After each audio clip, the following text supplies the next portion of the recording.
আচ্ছা স্টপ হও। আজকে যে অধ্যায় নিয়ে তোমাদের আলোচনা করব সেটা হচ্ছে ফাংশন। ফাংশনটা সবার আগে ফাংশনটা কি জানতে হবে। বইতে খুব সুন্দরভাবে ফাংশনের একটা সংজ্ঞা দেওয়া আছে। দেখো, ফাংশন হচ্ছে একটি বড় প্রোগ্রামের একটি স্বাধীন ক্ষুদ্রতম অংশ। বড় একটা প্রোগ্রাম বিশাল বড় হতে পারে, তার স্বাধীন ক্ষুদ্রতম একটা অংশ হচ্ছে ফাংশন। যেমন দেখতে পারো, আমি প্রথমে আমরা প্রোগ্রাম করেছিলাম না, আছে ইনপুট ফাংশন নিয়ে কাজ করেছি না। এটা বড় প্রোগ্রামের এই ইনপুট লিখলেই কি প্রোগ্রাম শেষ হয়ে যায়? এটা বড় একটা প্রোগ্রামের স্বাধীন ক্ষুদ্রতম অংশ না ইনপুট ফাংশন। এটাই হচ্ছে ফাংশন, হচ্ছে বড় প্রোগ্রামের একটা স্বাধীন ক্ষুদ্রতম অংশ। আরো কি বলতেছে, যার নির্দিষ্ট নাম থাকে।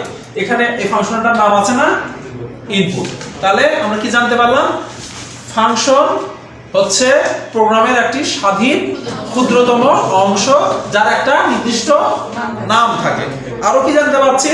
যা এক বা একাধিক স্টেটমেন্টের সমন্বয় হতে পারে। যা এক বা একাধিক স্টেটমেন্টের সমন্বয় গঠিত এবং যা নির্দিষ্ট কোনো সমস্যা সমাধানের ক্ষেত্রে ব্যবহার করা হয়। দেখো, এই ফাংশনটা আমি কি সমস্যা সমাধান করার জন্য ব্যবহার করি? কিবোর্ড থেকে ইনপুট ফাংশন, কিবোর্ড থেকে মান গ্রহণ করার জন্য আমি এই ফাংশনটা কি করি? ব্যবহার করি। তাহলে সংজ্ঞাটা আমি বুঝাইতে পারছি? বইতে লাগছে ফাংশন হচ্ছে একটি বড় প্রোগ্রামের একটি স্বাধীন ক্ষুদ্রতম অংশ, যার একটা নির্দিষ্ট নাম আছে, যা এক বা একাধিক স্টেটমেন্টের সমন্বয়ে গঠিত, যা নির্দিষ্ট কোনো কাজ সমস্যা সমাধান করার জন্য ব্যবহার করা হয়। খুব সহজ না? এটা দিয়ে চিন্তা করো তো, একই জিনিস না? এরা বড় প্রোগ্রামের একটা স্বাধীন ক্ষুদ্রতম অংশ, এর নাম আছে, এরা এরকম আরো একাধিক স্টেটমেন্ট থাকতে পারে, আর হচ্ছে একটা নির্দিষ্ট কাজ করার জন্যই এটা ব্যবহার করা যায়, তাই না? তারপর কি ফাংশনটা কি বুঝাইতে পারছি? আচ্ছা, ফাংশন হয় দুই ধরনের, জানা আছে কি? ফাংশন হয় দুই ধরনের।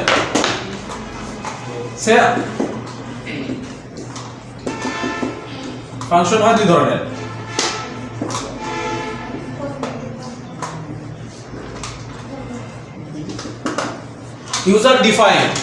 ইউজার ডিফাইন ফাংশন হচ্ছে ইউজার মানে আমরা ব্যবহারকারী আমাদের প্রয়োজনে যে ফাংশন আমরা ক্রিয়েট করি বা তৈরি করি, সেটা হচ্ছে ইউজার ডিফাইন। মানে ইউজার তার প্রয়োজনে ডিফাইন করেছে। ডিফাইন শব্দের অর্থ জানো তো? বর্ণনা করা বা সংজ্ঞায়িত করা। ঠিক আছে? একটা পাইলাম কি ইউজার ডিফাইন, আর একটা হচ্ছে built in function. Built in function হচ্ছে ওই ফাংশনগুলা যেগুলো ফাংশন ক্রিয়েট ইউজাররা করেনি, যেটা সিস্টেমের সাথে অটোমেটিক আছে। ইনপুট ফাংশন যে তুমি লিখলা INPUT, এই ইনপুট ফাংশন কি তোমরা তৈরি করছো? এটা প্রোগ্রামের সিস্টেমের ভিতর অটোমেটিক ছিল না। এটা হচ্ছে বিল্ডিং। যেমন আমি জন্মগ্রহণ করার সময়, যেমন আমি বলছিলাম এর আগেও, আমি জন্মগ্রহণ করার সময় হাত, পা, চোখ, কান, নাক, কান যা কিছু আছে এগুলো নিয়ে জন্মগ্রহণ করছি না। এগুলো আমি বিল্ডিং ভাবে মানে জন্মসূত্রে পাইছি। এই গেঞ্জিটাকে আমি জন্মের সময় এটা পরে বের হইছিলাম, করছিলাম, এগুলো আমার প্রয়োজনে আমি লাগাইছি না। এইগুলো হচ্ছে ইউজার ডিফাইন। আর আমার যে মানুষটা জন্মের সময় হইছি সেটা হচ্ছে বিল্ডিং, যেটা আমার তৈরি করা লাগে না, যেটা আমি এমনি পাইছি। ঠিক আছে? ক্লিয়ার করতে পারছি? তো আমরা দুই ধরনের ফাংশন দেখলাম। এখন আমরা বিল্ডিং ফাংশন আমাদের এখানে আমাদের পাইথনে অনেকগুলো আছে, তোমাদের বইতে দেখতে পারবা। এখানে প্রায় 68টা বিল্ডিং ফাংশন দেওয়া আছে। আমাদের গত ক্লাসে তোমাদের যে লিস্ট, টাপল, ডিকশনারি যখন আমি পড়াই, ওখানেও কিছু বিল্ডিং ফাংশন আছে, সেগুলো আমি দেখাইলাম। যেমন মিনিমাম, ম্যাক্সিমাম, শর্ট, এগুলোও কিন্তু বিল্ডিং ফাংশন। এই ফাংশন এখানে অনেকগুলো ফাংশন আছে, কিছু উল্লেখযোগ্য ফাংশনগুলা একটু পড়তে হবে, সবগুলো পড়ার দরকার নেই। যেমন মিনিমাম কি কাজ করে, ম্যাক্সিমাম, শর্টের কি কাজ করে, তারপরে হচ্ছে এনি কি কাজ করে। ঠিক আছে? এরকম কিছু উল্লেখযোগ্য ফাংশন আছে, সেগুলো তোমরা পরীক্ষায় যদি আসে এই ফাংশনগুলো কি কাজ করে, তখন তোমাকে লিখতে হবে যে এই কাজ করে। মিনিমামটা সর্বনিম্ন ভ্যালুটাকে প্রদর্শন করে, ম্যাক্সিমাম সর্বোচ্চ মানটাকে কি প্রদর্শন করে, এই কাজগুলা বলতে হবে। সে ইনপুট ফাংশন কি কাজ করে পরীক্ষায় যদি আসে, ইনপুট এটা বিল্ট ইন ফাংশন না, তখন বলতে হবে এটার কি কাজ করে, তখন তোমাকে বলতে হবে প্রিন্ট ফাংশনটা কি কাজ করে, এটা বিল্ট ইন ফাংশন না, এটা তুমি তৈরি করছো, তৈরি করো না, এটা কি কাজ করে তখন বলতে হবে। সে ইনপুট ফাংশন কিবোর্ড থেকে মান ইনপুট করার জন্য এই ফাংশনটা ব্যবহার করা হয়, শেষ ইনপুট ফাংশনের কাজ। আর হচ্ছে প্রিন্ট ফাংশন মান আউটপুট করার জন্য বা মান প্রিন্ট করার জন্য এই ফাংশনটা ব্যবহার করা হয়। এই জাস্ট এইরকম করে বলে দিতে হবে, অতি সংক্ষিপ্ত হিসেবে আসতে পারে, সবগুলো না যেগুলো উল্লেখযোগ্য। ঠিক আছে, তাহলে বিল্ট ইন ফাংশন কি, ইউজার ডিফাইন্ড ফাংশন কি, বুঝতে পারছো? আচ্ছা দেখো ইউজার ডিফাইন্ড ফাংশন আমরা সকলে একটু পূর্বের ক্লাসের দিকে ফিরে যাব কেমন করে? আমরা নরমালি প্রোগ্রাম করেছি যে কোনো একটা মেসেজ প্রিন্ট করার জন্য একটা পাইথন প্রোগ্রাম যখন লিখছো তখন লিখছো print প্রিন্ট লিখে এখানে লিখছো ওয়েলকাম টু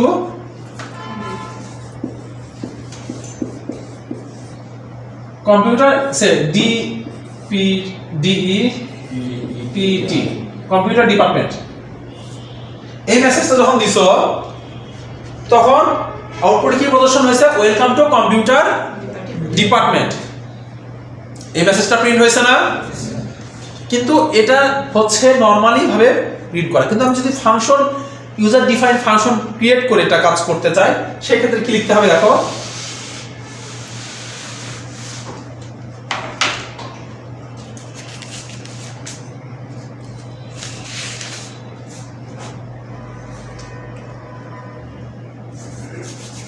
বিষয়টা হচ্ছে সেই ক্ষেত্রে তোমার হচ্ছে কোনো একটা ফাংশন ডিফাইন করতে হইলে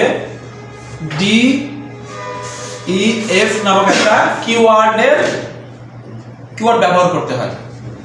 কোনো একটা মানে ফাংশন যখন তুমি ডিফাইন করে কোনো কাজ করবা, ফাংশন ডিফাইন করার জন্য def নামক একটা কিওয়ার্ড ব্যবহার করতে হবে।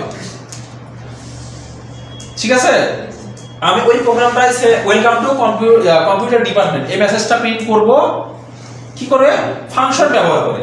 তো ফাংশন একটা তৈরি করলাম def, ডিফাইন করা হচ্ছে কি এটা ইজ মেসেজ MESSG মেসেজ নামে একটা ফাংশন ক্রিয়েট করলাম। ডিফাইন এটা হচ্ছে def, এটা হচ্ছে ফাংশন নেম, এটা হচ্ছে ফাংশন, এটুকু হচ্ছে ফাংশন নেম। আর def কিওয়ার্ড ইউজ করা হয় ডিফাইন করার জন্য, বুঝতে পারতেছি কি? এর ভিতর লিখবা print print welcome to computer DEPT সংক্ষেপে D লিখলাম। প্রোগ্রাম কি হয়ে গেছে? প্রোগ্রামটা এই যদি আমি ডিফাইন যদি এই লাইনটা না দিতাম, এই যদি এটুকু না দিতাম তাহলে কিন্তু প্রোগ্রাম ঠিক আছে। এই ক্ষেত্রে কিন্তু আর যেহেতু আমি এই লাইনটা দিছি তাহলে আমার প্রোগ্রামটা কি শেষ হয়েছে? হয় না, কারণ এই প্রোগ্রামটা এই এক লাইনের প্রোগ্রামটা এই মেসেজ নামক ফাংশনের ভিতর আছে। তোমাকে এর রেজাল্ট পেতে হলে এই ফাংশনটাকে কল করতে হবে, নিচে MESSG মেসেজ ফাংশনটাকে এরকম করে দিতে হবে, তাহলে আউটপুটে আসবে ওয়েলকাম টু কম্পিউটার ডিপার্টমেন্ট। বুঝতে পারছি? কারণ এই রেজাল্টটা আছে কার ভিতর? এই ফাংশনের মধ্যে গেছে। এই ফাংশনটা যখন আমি বিনা করে কল করছি তখন আমরা কি পাইছি? আউটপুটে রেজাল্টটা পাইছি। বুঝতে পারছি? আচ্ছা, এই মেসেজ এখানে মেসেজ না লিখে যদি আমি এখানে লিখতাম সে এম লিখতাম, স্যার এখানে হবে এম, তাহলে এত তখন আমার ফাঁকা এত দেওয়া যাবে তো না, DEF তখন এখানে এম ফাংশন হতো না।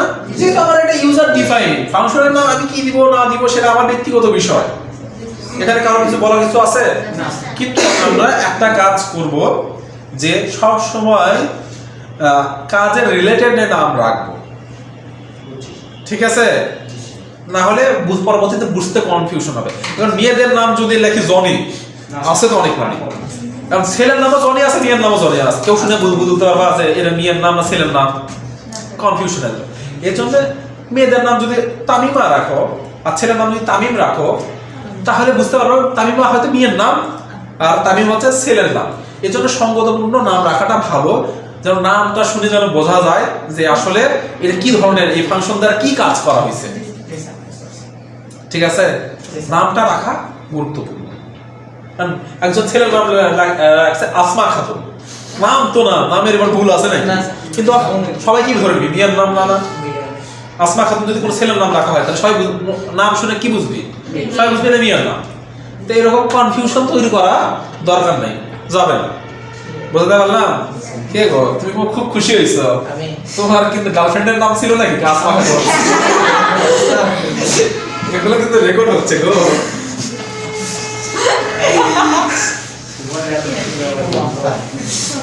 আচ্ছা, আরো কি আছে? আচ্ছা, ফাংশন আমরা কেন ব্যবহার করব, এটা একটা প্রশ্ন আসতে পারে। ফাংশন ব্যবহার করা হয় বড় প্রোগ্রামটাকে ছোট ছোট ভাগে বিভক্ত করে এক্সিকিউট করার জন্য। প্রোগ্রামের ভুল ত্রুটি সহজে মানে কি সহজে শনাক্ত করে তাকে সমাধান করার জন্য, প্রোগ্রামের সাইজ ছোট করার জন্য। খুব বইয়ে খুব সুন্দর সুন্দর করে এগুলো বলা আছে, একটু পড়ে নিব। আবার আরেকটা জিনিস পড়বা, বিল্ট ইন ফাংশন কি আর ইউজার ডিফাইন ফাংশন কি। যেমন বিল্ট ইন ফাংশন তোমার করে ওটা ডিফাইন করতে হয় না, এটাতে তৈরি করতে হয়। বিল্ট ইন ফাংশন ইচ্ছা মতো তৈরি করা যায়, মানে ইচ্ছা মতো তৈরি করা যায় না, আর এটা ইচ্ছা মতো তৈরি করা যায়। এটা মানে বিল্ট ইন ফাংশন কি হচ্ছে, এগুলা জিনিসগুলো তোমরা একটু দেখে নিও, ঠিক আছে?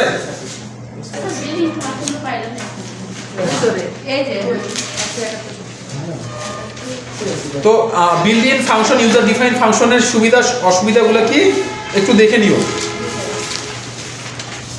আচ্ছা, এখন আমি কিছু প্রোগ্রামে আসি। তাহলে আমরা যে কোনো প্রোগ্রামে ফাংশন ব্যবহার করে করতে পারবো না? সে দুটি সংখ্যার যোগফল এই প্রোগ্রাম করতে পারবো না? এই যে সেম নরমাল দুটি সংখ্যা যোগফল করতে গেলে সে মনে করো নাম্বার 1 সমান সমান input enter the of a, এটা হচ্ছে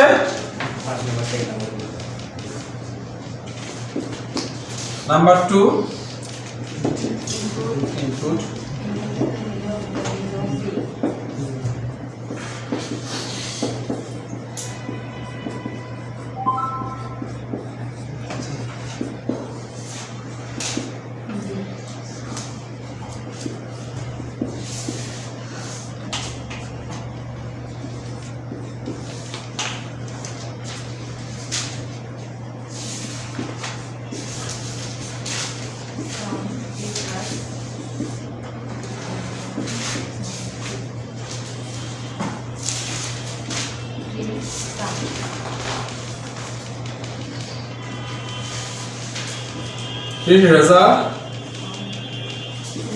রেজাল্ট ইকুয়াল টু দিয়ে দিলাম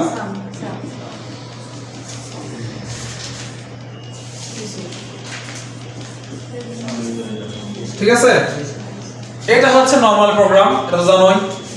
জাস্ট খালি যদি এটা ফাংশন ব্যবহার করে করতে বলে পরীক্ষায়, খালি DAF ডিফাইন করা হলো কি, সেটা ফাংশনের নাম দিলাম হচ্ছে সামি দিলাম বা অ্যাড দিলাম, সংক্ষেপে দিলাম অ্যাড, বাংলা কোন অর্থ হচ্ছে অ্যাডিশন মানে যোগফল। অ্যাড নামে একটা ফাংশন দিয়ে দিলাম, নিচে হলো পারা যাবে না। যে কোনো প্রোগ্রাম যদি তিনটি সংখ্যার মধ্যে বৃহত্তম সংখ্যা নির্ণয় করার যদি প্রোগ্রামটা যদি এই যদি আসে ফাংশন ব্যবহার করে করতে বলে, মানে বললো তুমি একটি ইউজার ডিফাইন ফাংশন ক্রিয়েট করে একটি ইউজার ডিফাইন ফাংশন ক্রিয়েট করে তিনটি সংখ্যার ভিতর বৃহত্তম সংখ্যা নির্ণয়ের একটা প্রোগ্রাম লেখো, পারা যাবে না? যদি বলে যে লার্জেস্ট নামক একটি ফাংশন ক্রিয়েট করে তিনটি সংখ্যার মধ্যে বৃহত্তম সংখ্যা নির্ণয়ের একটি প্রোগ্রাম করো, পারা যাবে না? মানে তোমাকে নামটা বলে দিল, ফাংশনের নামটা কি করে রাখতে হবে, লার্জেস্ট। বুঝতে পারছি? পরীক্ষায় এরকম ঘুরে ফিরে প্রশ্ন আসতে পারে নরমালি আসতে পারে দুই সংখ্যার যোগফল নির্ণয় করো, যদিও দুই সংখ্যার যোগফল নির্ণয় করা এরকম ইম্পর্টেন্ট প্রোগ্রাম না, তারপর বলতেছি বাসে ফারেনহাইট থেকে সেন্টিগ্রেড, সেন্টিগ্রেড থেকে ফারেনহাইট, এই প্রোগ্রামটা কিন্তু খুব গুরুত্বপূর্ণ প্রোগ্রাম। বা বৃত্তের ক্ষেত্রফল, ত্রিভুজের ক্ষেত্রফল খুবই গুরুত্বপূর্ণ। এখন যদি বলে ট্রায়াঙ্গেল, ত্রিভুজের ক্ষেত্রে ট্রায়াঙ্গেল নামে একটি তোমার হচ্ছে function, user define function create করে একটি প্রোগ্রাম লাগো, পারবা না? আবার এরকমও আসতে পারে ত্রিভুজের ক্ষেত্রফল নির্ণয়ের একটি প্রোগ্রাম করো। আবার এটাও কিবোর্ড থেকে মান নিয়ে দুটি সংখ্যা কি ত্রিভুজের ক্ষেত্রফল নির্ণয়ের একটা প্রোগ্রাম করো। মানে ঘুরে ফিরে বলতে পারে, তোমাকে একটু ঠান্ডা মাথায় করতে হবে যে আসলে কি বলতেছে, তুমি কি জানো।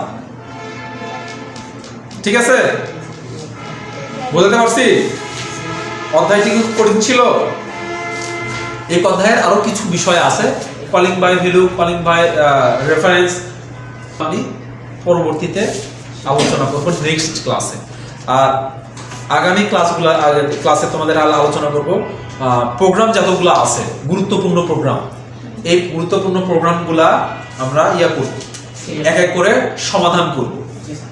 ঠিক আছে, এই প্রোগ্রামগুলো সমাধান করব যে কারো কোনো প্রবলেম আছে কিনা। তাহলে আমার মনে হয় ফাংশন ব্যবহার করে কোনো প্রোগ্রাম করার ক্ষেত্রে তোমাদের কোনো প্রবলেম হওয়ার কথা না। সিরিজের প্রোগ্রামগুলো যে পরীক্ষায় দিচ্ছিলাম এগুলো পারবা না, এগুলো পারার কথা। ঠিক আছে, মুছে দিলাম।